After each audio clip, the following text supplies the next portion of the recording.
Hi, everyone, and welcome to another A&B Horror Movies video. I'm Aaron. I'm Ben. And today we are very excited to be joined by the cast of the brand new documentary, Fredheads, the documentary, which is all about the fans of the Nightmare on Elm Street films. Welcome. Thank you. Thank you so much for having us. Yes, we're very happy to have you here. So the documentary is packed with testimonials, clips from conventions. You have a lot of fans of the movies. They sent in submissions talking about the movies. You get a glimpse into how these films have really impacted others, even after all this time, right? There's still a fan base. There's a whole Nightmare on Elm Street community, which you can really see in the documentary. And at the core of the documentary, we get to spend time with 5 friends, a group of 5 friends, and they talk about their experience with the films, which was probably the best part. But then it's interwoven with, I guess I would say, comments from others. There are clips from conventions, like I mentioned, and it really paints a nice picture of what these movies mean for the audience. And even now today, I guess I would say what they mean for the audience. Anything to add there, Ben? Did I do a quick, did I do a good intro? Yeah, you're good. Awesome, thanks. It's a little late for Ben, so we'll cut you some slack. Yeah. Okay, so what I'm going to do now is walk through and introduce everyone quickly. Like I said, we're very excited to have all of you here. We've been wanting to talk with you for a while. So I'm going to try to get through the intros quickly, and then we can talk about the questions and the film itself. So first off, we have Paige Troxell, who is a filmmaker, a director, a social media content creator, a writer, and lifelong Nightmare on Elm Street fan. So for this documentary, you were the director, or a co-director, I should say, a writer, you were a member of the main cast. So the 5 friends I mentioned, you were one of the 5 friends. You're a producer and you were a cinematographer. So you wore very many hats for the film, which is awesome. A couple more things. You saw Dream Warriors at 5 years old, which I think is a perfect age to start. So no judgment from me. And you instantly became obsessed with Nancy Thompson. You have written and directed several short films, and you are the co-founder of Venn Pictures that you co-founded with a guest that I'll get to in a moment. And that launched the production of Fredheads, and you launched that with your fellow Fredhead friends. So welcome. We're very happy to have you on. I'm so excited to be on. Hopefully I didn't miss anything. No, it's like perfect. A great introduction. Perfect. Awesome. So next up, we have Kim Gunzinger. You are a producer, an actress, a writer, director, as well as co-founder of Venn Pictures, along with Paige that I mentioned already. For Fredheads, you were the co-creator, the co-director, producer, and a main cast member. You were the executive producer on Easter Sunday and a number of short films, including Don't Fall Asleep, which I'll also mention again when I introduce someone else. And let's see, the first, you were what was I going to say? Oh, the first Nightmare on Elm Street you ever saw was part 2 as a kid, and you've been obsessed with the franchise ever since, which I think is a great one to start with. So welcome. We are glad you could be here with us.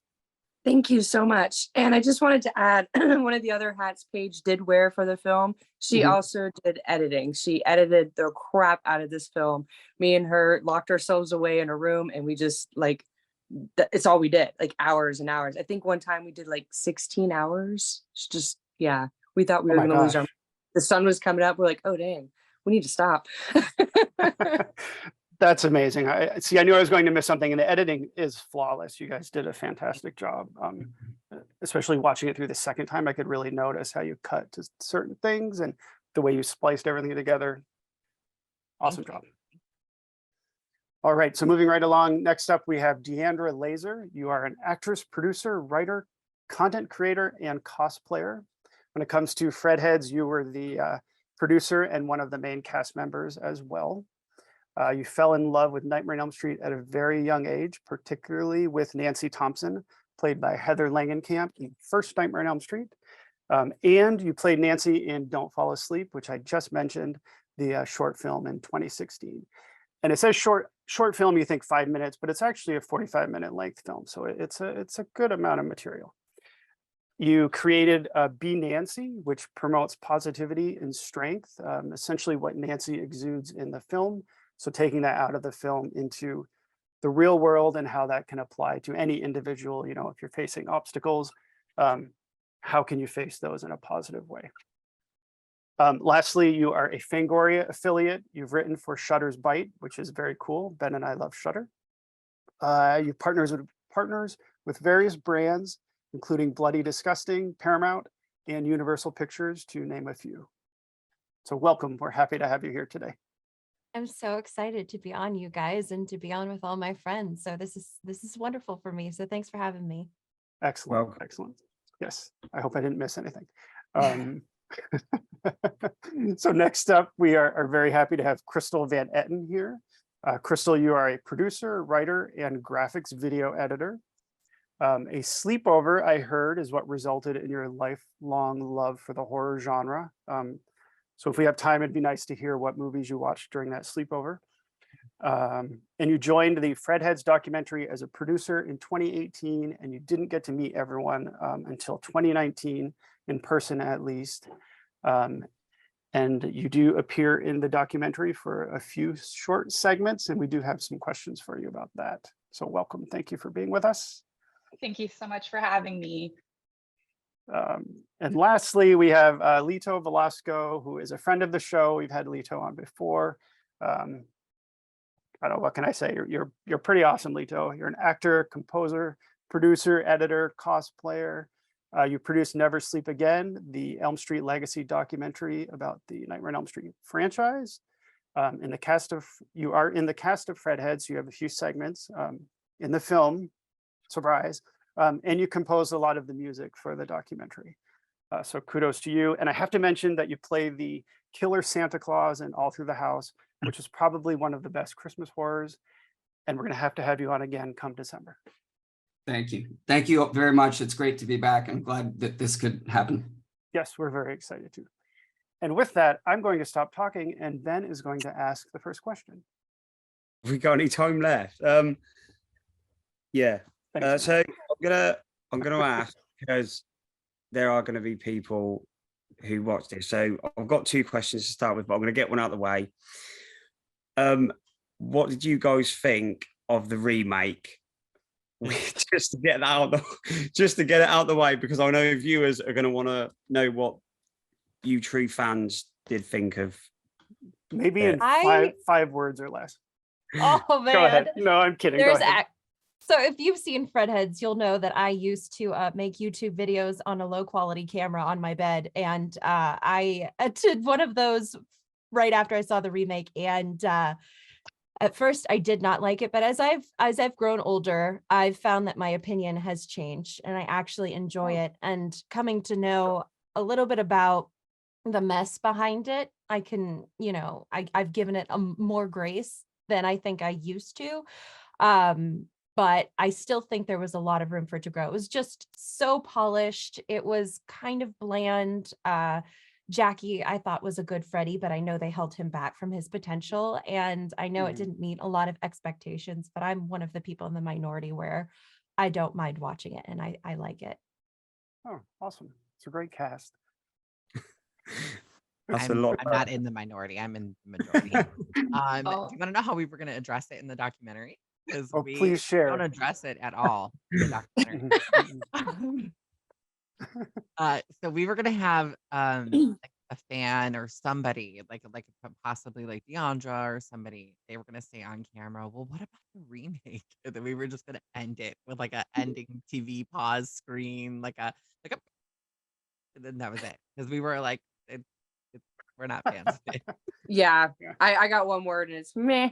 That's the only word I can get. I mean, I couldn't even sit through the whole thing. I can't even lie. It was a rough watch for me, and I have no desire to go back and watch it again. So meh.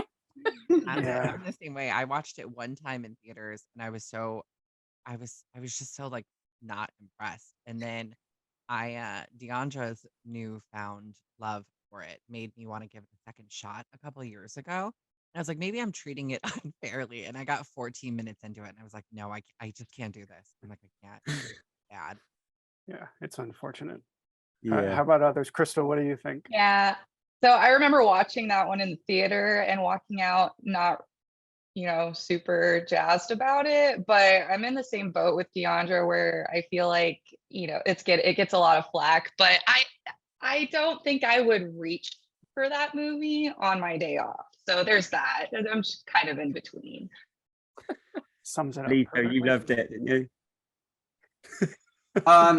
No. Wait, I think the problem with the remake is that you can feel the influence of way too many people. It doesn't know exactly what it's trying to be. It doesn't know if it wants to be a remake or a reboot or a continuation. And then it doesn't know if it wants to rely on CGI or use practical effects. And it doesn't know if we should go full ahead with this micronaps thing or we'll just kind of throw it in there, which to me was one of the most interesting parts of the film. It's just like, they didn't have a clear narrative and vision, and it really is felt on film. And the biggest gripe for me, of course, is you don't put an actor of Jackie Earle Haley's caliber in a makeup. It's like they can't emote, they can't do anything. It's like, why would you do that to that guy? Like, what are you doing? Like, it's more realistic, but sometimes theatrical is better. Even in that movie, I feel like if you have ever seen the deleted scenes, some of the best stuff about that movie got cut out. Like if they would have left in that church scene, even that would have amplified the movie and made it something different and something more original. And instead, they tried too hard to appease the fans and did a carbon copy, but a low rent version of it. Like even the CGI where he's coming out of the wall looks so horrible in comparative to the practical effects from Yes. 84. Yeah, Well, that was just exactly. a simple spandex thing on the wall that they could have recreated, but they chose to do it for what, $80,000 in post, and it looks horrible. It did look And bad. it does. It really, really does. And I mean, there are some really good moments, like Connie Britton, in my opinion, was a perfect, she reminds me so much of Ronnie Blakely without the Ronnie Blakely part. Good Of point. course, Clancy Brown, Kyle, anything Kyle Gowner's in, I will watch. It's really interesting about Rooney Mara. One of the things that I didn't like is I didn't feel that it was relatable. I guess was because I'm Midwest girl from Ohio, and that's just why Nancy spoke to me, and I couldn't really relate to Nancy Holbrook. But when I was cosplaying at that time, I came across a lot of Nancy Holbrook cosplayers, and we ended up bonding. But surprisingly, she actually spoke to a lot of people, I think, who shared similar experiences to her, which I thought was really interesting. That's awesome. Yeah. Mm-hmm. Yeah. Very cool.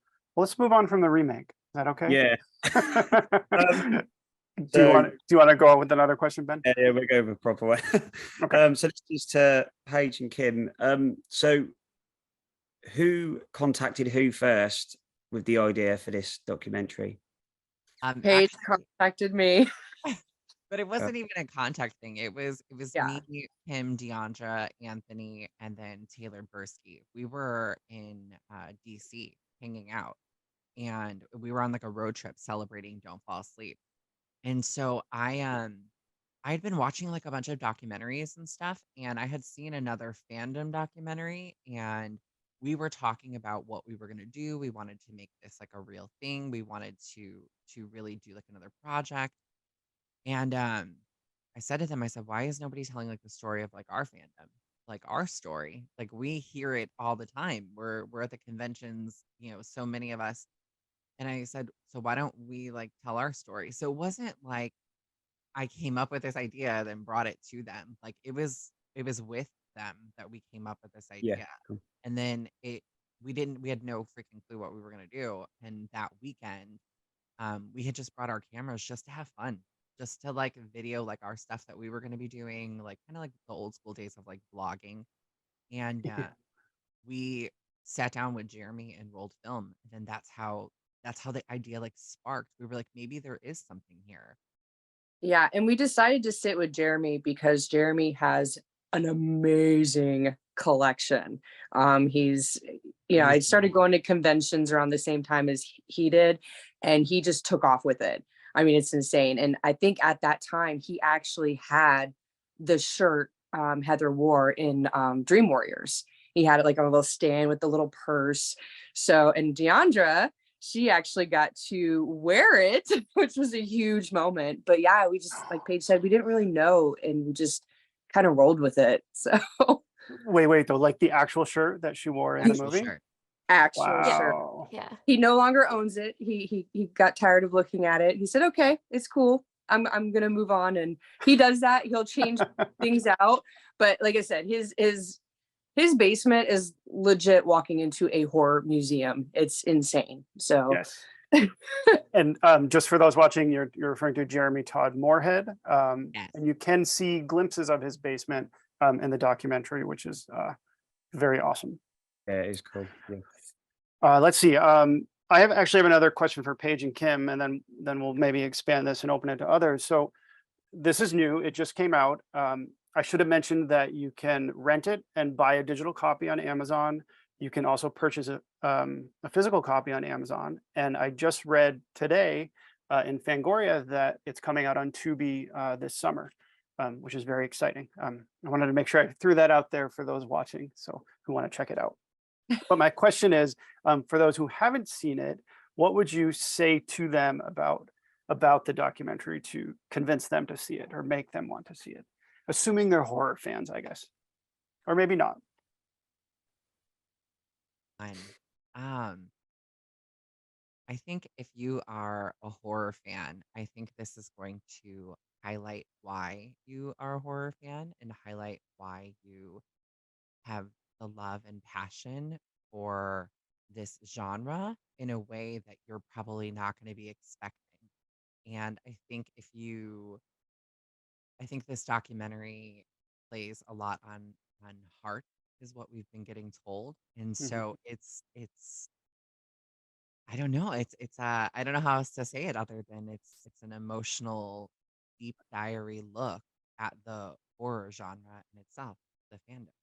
yeah, we wanted it to be a testament of, you know, what was our journey as fans and the people we connected with. I mean, the whole reason we even connected in the first place was because of conventions, because of horror, because of Nightmare specifically.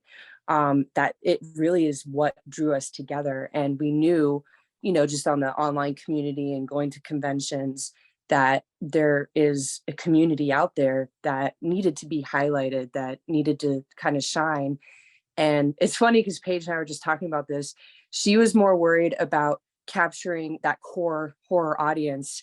And I was more worried about capturing, well, what about outside the horror audience? You know, like most people have no idea this community even exists.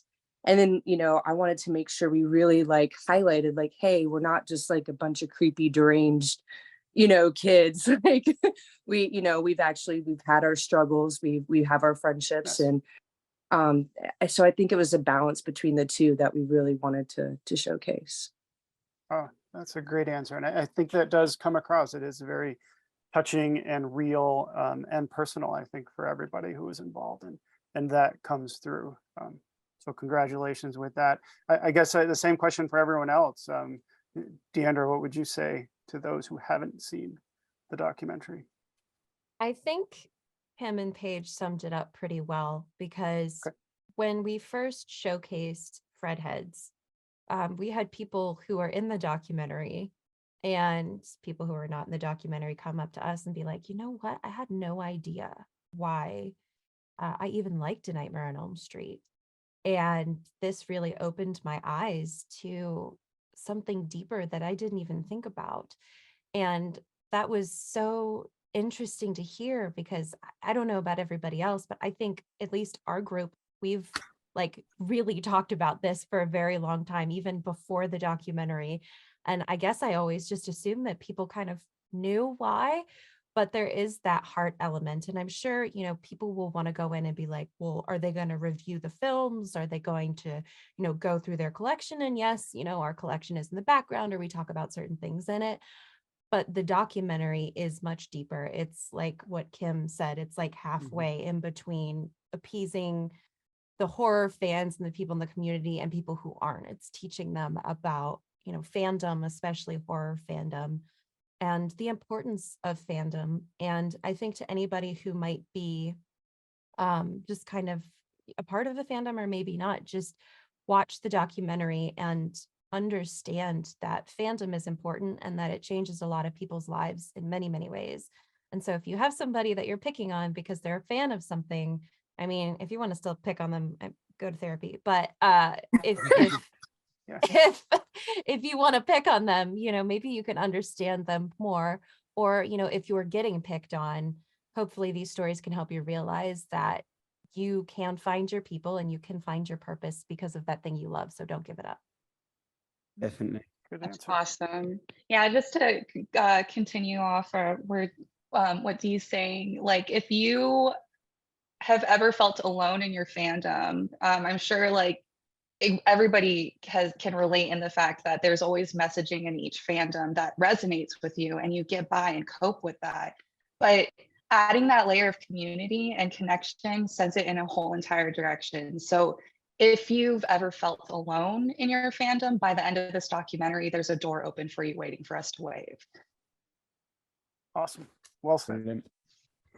Lito, do you I'll want just- to add anything? I think, go ahead. I mean, So- it's yeah. hard to add anything on top of that. I think the one thing, like if I had to sum it up, it would be if you have ever felt ostracized, alone, lonely, like an outsider, like you didn't have a family, even if you did have a family, because let's face it, a lot of people have very dysfunctional families. This movie is for you because it shows you that family is something that you can build anywhere. It doesn't have to be something you're born into. And if you find other people who can connect with you on that first part about feeling alone and ostracized, you found your family. Yeah. And that comes through. I wanted to say, when there are a lot of clips in the documentary where you're all sitting around the table, at least the main cast members, and it's so real, and the way you're all communicating with each other, it's almost like you're sitting at the table with you. And I thought that was a really nice touch and very, very well done. You know, It's it not took us not like really a 4 question, but- times to film that scene. Really? It just, the first few times, like, it just didn't feel right. It didn't feel genuine. Like, yep, we got to do it again. Oh, we got to do it again. In fact, we did script it. Didn't we script one of them where like Jeremy was like outside of the hotel and Kim was like on the phone? He's like, I just landed. It was It was horrible. terrible. And we were like, no, it needs to, straight talk only, you know, it needs to be us. It needs to be raw and no script. It just, let's talk about it, you know. I think even in the documentary, you see sometimes like people have like a little piece of paper, like we're reading from. We actually did that because we wanted to make sure we kept on track with what we were supposed to talk about. Awesome. Originally, it was going to be a game. Like originally, Deandra says, okay, straight talk only in here. And then she says, you know, what are we doing with this game? And we were going to randomly pick things out. And it was like a topic that we were going to show on screen. And with editing, it just didn't work out that way. But the round table, even though it's a square table, that day, all of us were very much like saying, we're going to be incredibly vulnerable. This is our last chance that we have to do this. We don't have it in the budget to do another dinner scene. And so we rented an arcade and we framed it in a way that the audience is sitting at the table with us. Like they're one of us. They're in on this secret, right? Well, it worked. And well, that's we were hoping that it would come off that way, and everybody's saying that, so we're like overjoyed because we're like, okay, they get it, like everyone gets it, and they get that feeling. And even with the diary submissions, that's why we have everybody like look head on, because it's like we're all talking to each other. We're letting you in on this little secret in our world. We actually had to exclude some submissions where they were like talking to the side or they put like a green screen background. We're like, no, it's, you know, unfortunately we couldn't use everybody. We wanted to, but yeah, that was a very important for us, was that like head on, straight at the camera, you know, pour your soul out. All right, Ben, I'll let you jump in. Yeah. My next question is to Lito. How did you get involved with the project, basically? Okay, you- so I'll try to make this fast. In 2000, I think it was 15, I did a score for a short film that was directed by Nathan Thomas Milliner, and it was called The Confession of Fred Krueger. And I wrote the score in the style of Charles Bernstein's Nightmare. I went to Charles and got his permission. And some of these ladies were at the convention. I remember Dee was there. And I'm pretty sure Paige was there, and I think Taylor might have been there. Anyway, Kim, were you also there? I was Okay. there. Okay, but I don't think we actually met, did we? Or did we? No. You had long hair. Okay, You had So- long hair then. yeah. Oh, yeah, down to my shoulder. So the film screened, they saw it, and then we just kind of kept in touch through social media, and then they made Don't Fall Asleep, and Deandra actually, I think, came to me and asked me if I would do the score, and I said, of course. And so I did that score in the same style as the other one, mostly Charles Bernstein, but also nods to the scores from all the Nightmare films. And then, so when they started doing Fredheads, they kind of just came to me and were like, we'd love for you to be involved. And I was like, oh, you don't have to do that. No, please. So they were kind enough to ask me to help with the music. And I sent submissions, and they used a lot of it, which I was very flattered. I was like, no one wants to hear me talk, and I hated my hair in it because it was like pandemic. I was like, I'm cutting all my hair off. So anyway, but that's how I became Awesome. involved. And then of course we're all just friends in real life now. So Oh, that's so cool. And I had no idea you won that 1-900 Freddy trivia contest. Isn't that awesome?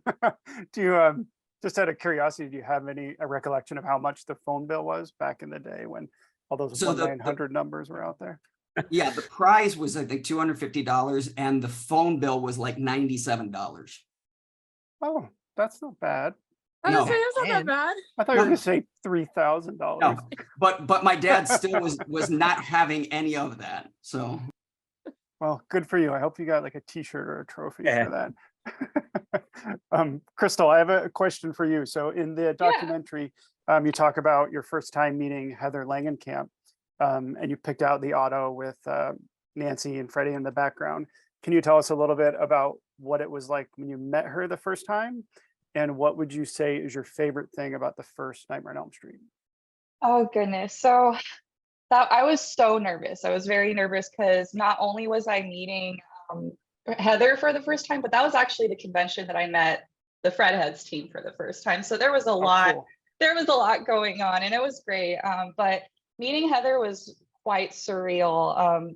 I wasn't I wasn't fully prepared, but and it's just a surreal experience. That's really all that I can muster up on that. There was a lot going on that convention weekend, but for the first Nightmare on Elm Street movie, I first saw that when I was like 4 or 5 years old, but the whole horror aspect of loving horror was later cemented on. But sorry, just to backtrack, what was the question on the film? Oh, I was just saying, what was your favorite part about it? Oh, my favorite part. Oh, Or just the aspect. survivalist aspect of Nancy. I think that I can agree with like most in the sense that Nancy Thompson is a badass. Yes, agreed. Okay, cool. Good. Um, Yep, Ben, you can jump in. So I don't know who wants to answer this out of Paige or Kim. Obviously, you said you sat and done a lot of editing. How much of footage wasn't used in the movie? Was there quite a lot that didn't get used? A lot. Like there's Tim, how many submissions do we've been asked this a lot, and like we really need to like sit down and go over and see how many there are. But I mean there's quite a few stuff that didn't make the cut. Our first original cut of the film was like 3 hours and 10 minutes, I think. Wow. And then we cut it down to like 2:45 and sent it to Phil Noble at Fangoria, and he like gave us some really great feedback, and so we cut out more. But we have enough stuff that we could potentially do like another documentary. Yeah. We should Not only do another documentary, a but like, part 2. Yeah, well, bonus features. I mean, in fact, there were a few things we wanted to build for, additional bonus features for those who get got the DVD. They know what we're talking about. There's a few on there, but yeah, we have enough footage that we could build a lot more. But All the like, celebrity interviews that we have that like we didn't use, we like didn't really need any of their interviews for the documentary. So we have a ton of that footage as well. Like, Oh, very cool. yeah, and going through the editing process, like Paige said, we realized like we wanted to use some of the celebrities, but it wasn't a focus on the celebrities. They've been interviewed. They have their moment to shine and Never Sleep Mhm. Again. And we talk about the films and all that. So we wanted to showcase a little bit of it just to show, I guess, kind of that relationship. I think Andros is my favorite, actually, not just because he is like, I don't have a girlfriend and all that, but that was funny to me. But I noticed that. Yeah, that was good.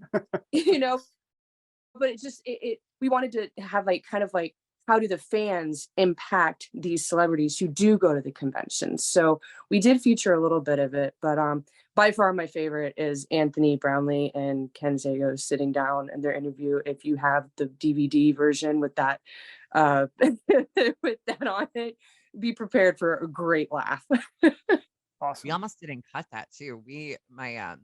When I got that footage, I was laughing so hard. My husband was in the other room and he's like, "What are you laughing at?" And I was like, "Okay, I got to rewatch this with you." Like, we rewatched it and he looked at me and goes, "You realize that you cannot cut any of this." And so I was like, "We have to make it interesting. It can't just be like a one angle of like them just talking for 9 minutes because it's Mm. literally just 9 minutes of back and forth banter between two friends who forget that they're on camera." And so they're just going back and forth. So you see a little nugget of it in the credits, but like that's just a nugget of the amount that they go back and forth in it.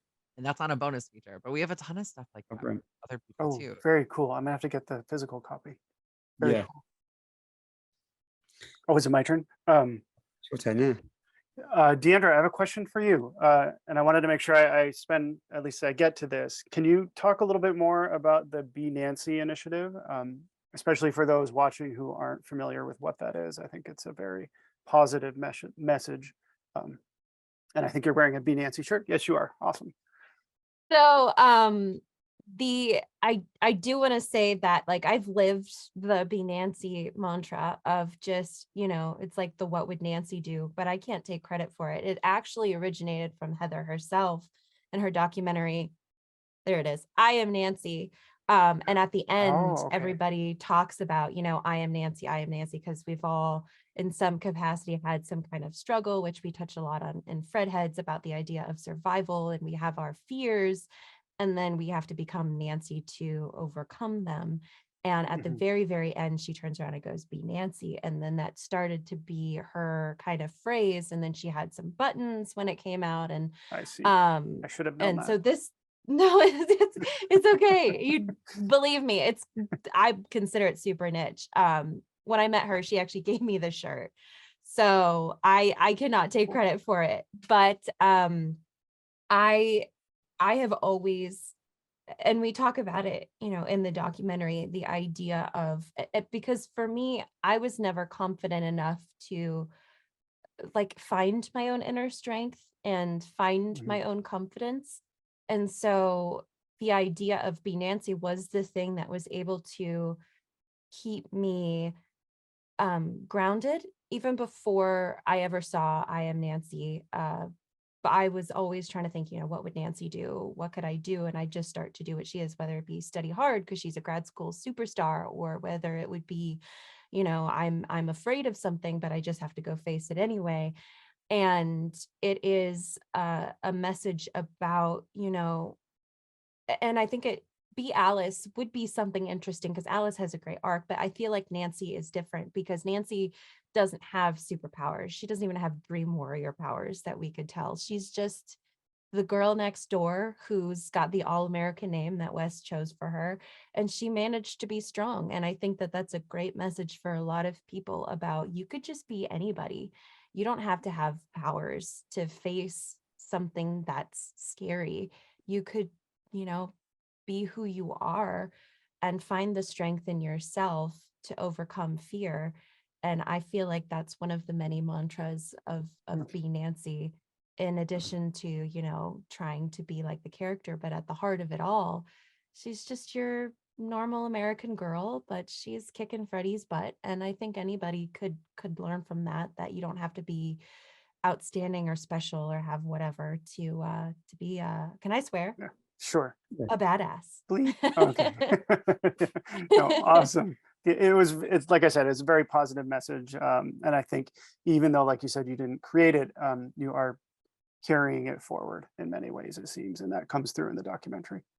Well, thank you. It means a lot to me because I just love Nancy so much. And so I'm so happy to see that people are like celebrating her now, because when I started Yes. out, it was just Paige and I.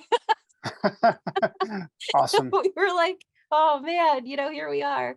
It's But happening. it's great to finally see her. Yeah, on t-shirts, on like artwork. We're like, oh my God, it's here. Yes. Wait a second. People online. Wait a second. You love Nancy? A little bit, but I'm more of a Freddie girl. I don't know if you can see that Good one. wink. I saw it. Yes. We do have a few more questions. We've got some fun questions too, and the Freddie quotes, if we can get to that. But Ben, why don't you go? We'll do a couple more and then throw in some unexpected questions, but fun cool. ones. Go ahead. Yeah. So obviously, you've got a lot of fans that have sent videos in. How did you go about reaching out to those to get them, like, well, basically just advertise that? In a Yeah, sense, that Submission call. crowdfunding. Yeah. We did a crowdfunding, and when we did our crowdfunding, we simultaneously did like a submission call, like a call to action. And essentially we just we went into it knowing that we were going to be really heavy on social media and leaning in on like that audience, because a lot of us were really dialed into that area. And so we just did a call to action. We're like, are you a huge A Nightmare on Elm Street fan? Are you a Nancy fan? Are you an Alice fan? We want to hear from you. Here's a new project that's starting. Are you a Fredhead? And we partnered with, I think, Bloody Discussing or I Horror to announce it, because we knew we wanted it to reach a huge reach in the audience for the horror genre. And so we did. We announced it, and then immediately, like within, I would say like 2 weeks, we started getting submissions in right away. And we had Wow. somebody who was handling submissions, and we did a round of it. And we got like a lot of like really good footage. And then Kim and I started getting hit up. Like, I didn't even know we could submit. I didn't know it was a thing. Could I send more footage? And so we talked to the team about it, and we said, how would you guys feel about opening it up again, like another round, just 30 days, like not, I think it was 90 days that we had it before. And we're like, just 30-day round. And when we did, we got like an influx even more of some stuff that like is like the meat of our documentary, like some really late submissions that had we not opened up that round, had we just been like, no, we're done, we're working on this now, we wouldn't have like a lot of the people who are in it, like even like Awesome. Michael Diaz, where he talks about like Nancy and being like how, you know, whether you're, you know, gay, straight, all of that, like, you know, he's like, you're a guy, you're a girl, like he summed up like the importance of Nancy from like a fan side. And then I think he was one of the ones that like it just felt like, okay, now he's like, it's completing it. And yeah, so it was so much fun. And I told Paige when we first started, yeah, I mean, we knew we were going to hit the convention scene. We knew we were going to get, you know, people in cosplay and, you know, meeting people. But I was like, you know, the reach that we have just going to conventions is so small compared to the worldwide phenomenon that Freddie actually is. I was like, how are we going to get people in Germany and Italy and England, Ireland? I mean, we know people just on social media, you know, that lived in those places. I mean, even like as far as Australia, I mean, it's literally on the other side of the world, you know. And Singapore, the one guy who came from Singapore. God's sake. No, I told her we need a good pool, a sample pool, you know. We can't just be people at conventions, because then it's going to be like, oh, they just went to Midwest conventions. These are just Midwest people, you know. And that was not something I wanted. I wanted to make sure we got a worldwide reach. Awesome. Did you get any shocking submissions that you could talk about anonymously? Or maybe not. Yes. I'm guessing maybe you did. So I'll go ahead and spill the beans. We got a submission from Germany, Mhm. and it was a father-daughter, and they were drinking and smoking and doing drugs on camera. And we're just sitting here like watching it, like, are they being serious? Like, can I I can't use use this? I was like, there's no way. There's no way we can use this. And at one point, he goes, oh, need to take a bump break. And he goes right off the table, like on camera. And we're like, so we watched it because it was hilarious. It was so funny. We were laughing the whole entire time. But like, we were like, yeah, this is going in the folder of cannot be used. Never to be seen again. I had to ask. There was another one too. Oh, share if you want. This one is like one of Kim's favorite. But his voice was so low. His voice was so low, it rattled our editing sound. So while we would have liked to use him, it would have been the most off thing because it was like there was no way to like correct his voice. It was like that movie where Pee Wee Herman's the bellhop. And he like Mr. Herman, you have a telephone call at the front desk. Like literally sounded just like that. yeah, Oh. super nice, super great, but like it just couldn't line up with our audio. We couldn't get it to like so we're like, unfortunately, we can't do that. And he had a green screen in the background. We're like, Too Which was bad. one of the requirements. We said no green screen, so we did list out the requirements, hold your camera this way, not this way. And, oh, we got Yes, so yes. many of those too. We got so many people who like filmed it up and down. And we were just like, man, and we had reached out to a couple of them too. Yeah. And we're like, hey, if you could refilm, like we'll take your submission. And I think like only a couple of people like sent it back and said that's the submission that we used. But man, Yeah, we even put out like a video demonstrating, hey, this is how you should film it. Oh, we had graphics on like everything. We're like, no to this, yes to that. It was hilarious. It was as simple as People you don't- could possibly imagine. We were like, imagine these people are just like toddlers and we're just talking to the toddlers and it still didn't work. It still didn't work. He filmed this whole elaborate, like hilarious thing with like even Deandra like in her apartment, like with the like fairy. She was like the filming fairy. She was like, oh my God, I forgot all Remember about that? that. but she was literally teaching people how to do the submission. Like And what we- not to do. This is what Yes, you should Fredhead do. fairy. It was we should put that as the bonus features on the Blu-ray. I totally forgot about that too, but we did. Oh my God. How to make was a a long submission. Awesome. I wasn't even planning that question, but I'm glad I asked. That was fun. Yeah, I'm glad you asked that. I wanted to ask, but I was kind of didn't want to, just in case you didn't want to say. Yes. Well, that's why I said if you want to share, if it's not too shocking. Ben, I've got one more question and then a few other questions, but do you want to go next or do you want me to just ask my next question? You can go if you want. Okay, Cool. awesome. So this is for Deandra and Lito. I know you are both cosplayers and very active at conventions. Can you tell us or share what your favorite convention moment was? Or is that a tough one? Do you mean in cosplay or? Yeah, in cosplay, or maybe not. It doesn't have to be. Um, So Lito, I Man. know you dress up as multiple villains. yeah, there right? are a lot of different conventions and there are a lot of different moments. I guess at the risk of embarrassing my wife, I will use one of the recent convention happenings happened at CreepyCon, which was earlier this year. And I was dressed as 1978 Michael Myers and she was dressed as Elvira. And my wife is Cool. a very physically gifted woman, let's just say. So there was this team that was going around interviewing people for a YouTube show. And I could see, Michael Myers can't say anything. So I'm sitting there just kind of observing everything. And I noticed they like looked and found my wife, because again, she stands out in that costume. And they came right for us and they started asking her, and I was like, they're going to ask you a bunch of questions. It's going to be on camera. And they're like, is that okay? So we'd love to interview you guys and this, that, and the other. And I was like, yeah, it's good with me. So they started rolling, and she made a really good joke at her own expense, which where she was making reference to her ladies, let's just say. And my wife is usually a very introverted kind of person, even though she's hysterical. And I had to like bite my lip to not laugh out loud under the Michael Myers mask because I was on camera. And then afterwards I was just like, you go, girl, because she's come a long way in that regard. So that's my favorite recent one. Very cool. Oh man. The first time I met Heather was great, but I would say that there are two.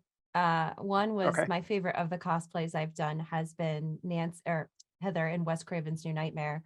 And I wore it at the first convention I met Paige at. And Heather was like, do the limp. And I was like, oh my God, she wants me to do the limp. I'm so honored. And then I did it. But then I think my number one, honestly, my favorite moment would be at Horror Hound 2015 in Indianapolis.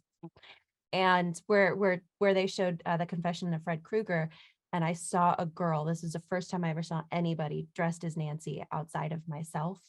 And I was like so in awe of her costume. And I was so excited about that, to see another Nancy.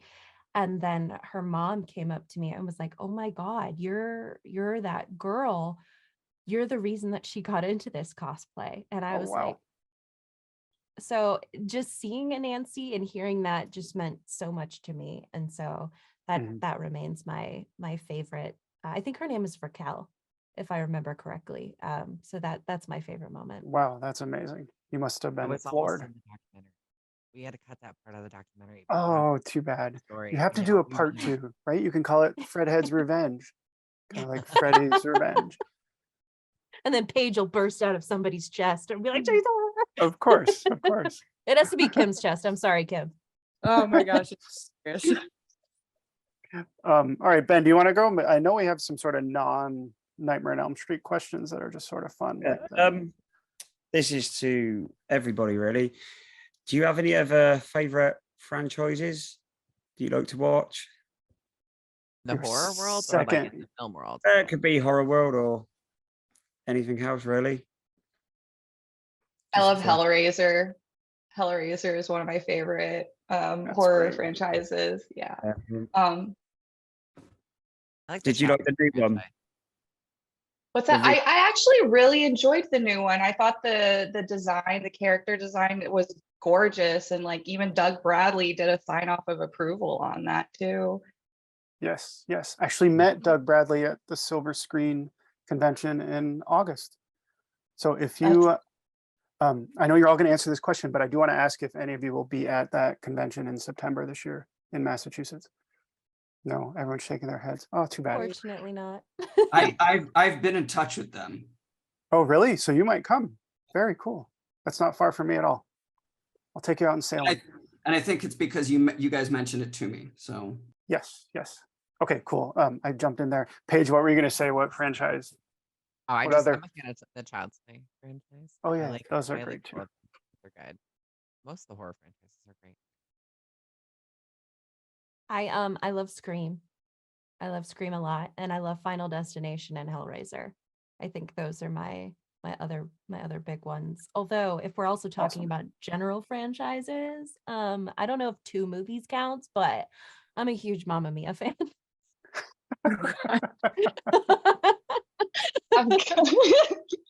Deandra, it totally counts because they just announced that they're developing a 3rd film in the series. What? Oh, you just dropped the hot news for D. How can they top Here We Go Again? Dude, Here We Go Again. Listen, Again. I saw the first one in the theater. Yeah, Here We Go Again. I saw the first one in the theater, I want to say 6 times. And then I did not see the second one. I was like, okay. And I finally decided to watch it last year. And I was like, I think I love this more than the first movie. Oh my gosh. And I do. And I just want to be Donna. Also, that's amazing. Nancy and Donna. That's it. Oh my God. I'm going to Google that. That's hysterical. Kim? Gosh, I mean, I love everything horror, but like franchises that have always stuck out to me, everyone knows I've always had a love for Phantasm. Just the score in that alone. I mean, God, when I was in college and I was, I got mine over there. Oh, cool. But like, I remember like when I went off to college, I was like alone and my family was 22 hours away. And I would actually just put on like the main credit titles just to hear the music loop and it would like put me to sleep. It was like a soothing lullaby.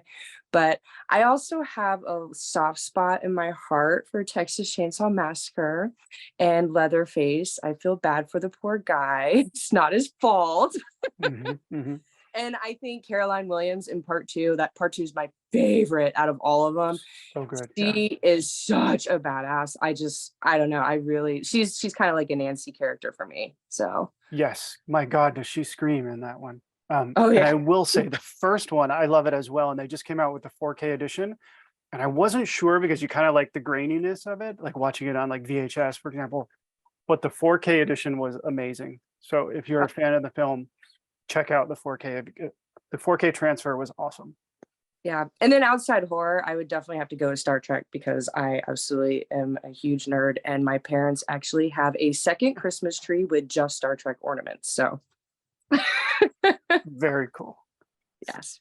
I'll try and keep it really brief. As you can tell from my background, I love a lot of franchises: Friday the 13th, Halloween, Scream, Child's Play, Star Trek, Star Wars, Indiana Jones, Spider-Man.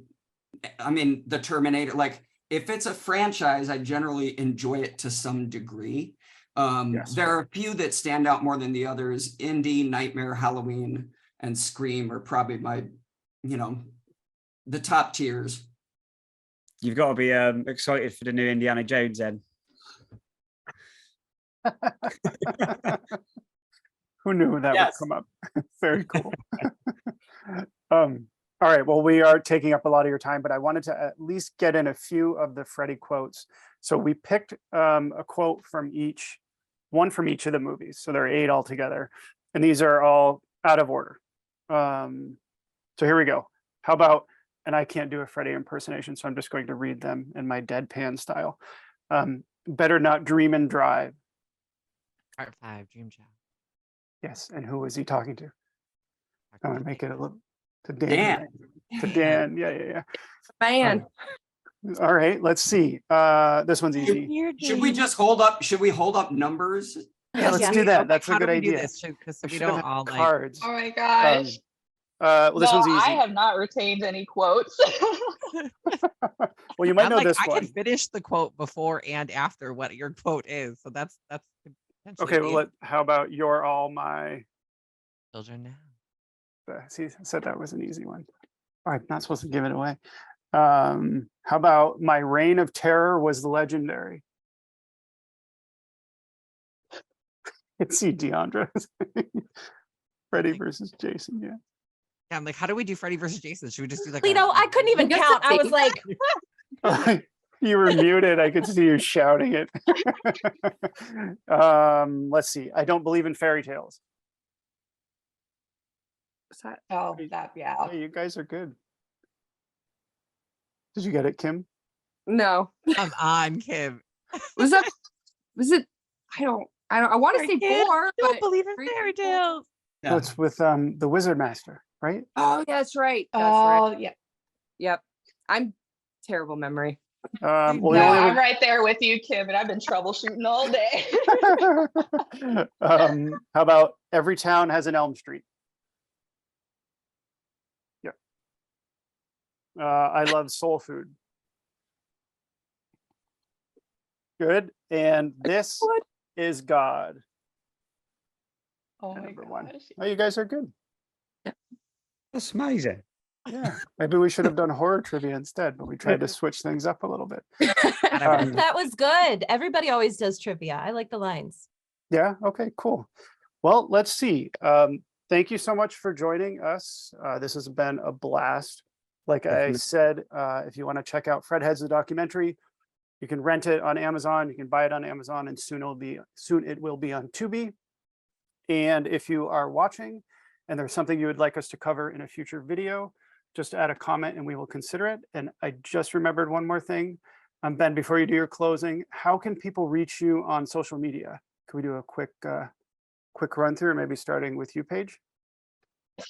Yeah, you can find me on TikTok and Instagram at the final girl 13. So instead of an I, it's a U. So it's like girl. So the final girl 13. Perfect. And Kim? Sadly, I'm not as social media savvy. I am an old soul, so I only have Facebook. Dun, dun, dun. You Okay. can find me on Twitter, Instagram, and TikTok at Sassy Sledgehammer, although they're spelled differently because of character count. Sometimes I have to take out a couple of vowels. And then on YouTube at Captain Sassy Media. Oh, awesome. You can find me on Twitter and Instagram at the Superghoul and TikTok only Superghoul. Otherwise, I'm an infrequent blogger at thesuperghoul.com. Very cool. And you can find me at litovelasco.com. All of my social media links are there, along with all kinds of stuff that you can waste time with. Awesome. Yeah. Go over to Instagram, find us on there, A&B Horror Movies. Also, if you scroll past and find us on YouTube, sub, like, helps the channel. And thanks to you guys for coming on. Fantastic documentary. I just want to say, it's funny that the horror community, like people look from outside, and if they look at it as the horror community, they look at it as dark. But I will say the horror community is the most kind of people I've met at conventions and everything. So you guys done a fantastic job of showing that. So congratulations on that. Thank you. Thank you. That means a lot. Fun. Thanks. Awesome. All right, bye, everyone. Thank you, guys. Thank Thanks you so much. much. So much fun. Bye.